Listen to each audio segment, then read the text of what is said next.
All right, as the India bloc meet happens today, we believe that within the ranks of leaders in Haryana, there seems to be some differences in the Aam Aadmi Party on seat sharing.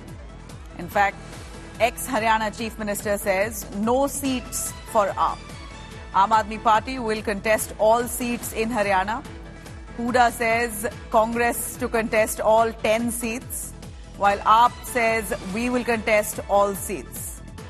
So you have Hooda saying that the Congress will be contesting all 10 seats in Haryana, no question of not contesting, while the Aam Aadmi Party also saying that they're going to be contesting all seats in Haryana.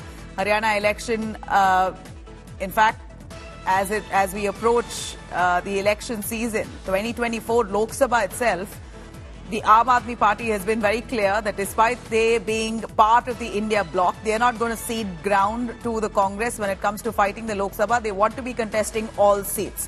While the Congress is also now dug in its heels, saying we will be contesting all 10 seats. So, we have our correspondent joining us for more, Satyendra Chauhan. Satyendra, give us a little understanding on the differences between the AAP and the Congress, who are part of the India bloc, both wanting to contest all seats, MP seats in Haryana. Tell us the differences of opinion that's now emerging.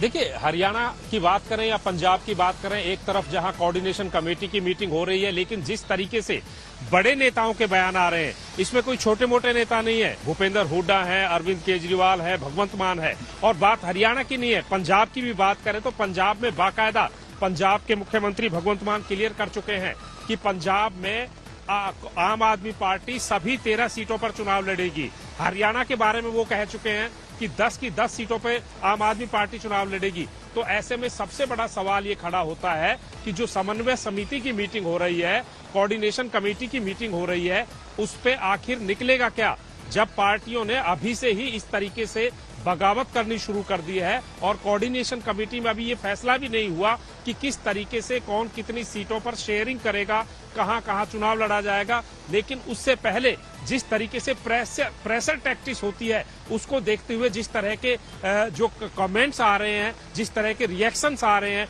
लग ऐसा रहा है कि ये India alliance के शुरुआती दौर में ही जब ये हाल है, तो आगे आगे जैसे जैसे सीटों की शेयरिंग होगी, अलायंस की शर्तें तय होंगी, तो उस पर कहीं ना कहीं फुटबॉल का दौर शुरू होने वाला है। हरियाणा में पूर्व मुख्यमंत्री भूपेंद्र हुड्डा ने तो यहां तक कहा है कि जो लोग आदमपुर की सीट पर बाईपोल में अपनी जमानत तक नहीं बचा पाए, वो लोग किस मुंह से जो है उनसे सीटें मांग रहे हैं, किस तरीके से चुनाव लड़ेगा। और जबकि कांग्रेस अपने आप में सक्षम है कि सभी 10 सीटों पर वो लड़ सकती है, जीत सकती है, और इनफाइटिंग भी कांग्रेस के अंदर नहीं है।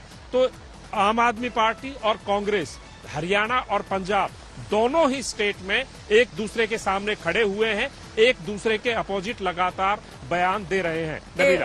Thank you very much for joining us, Satyendra. Well, what we see is in Haryana, with the 10 seats, all 10 won by the BJP the previous Lok Sabha elections. This time around, the Aam Aadmi Party believes that it can pose a tough fight for the BJP and against the Congress. The Congress also wanting to contest all seats.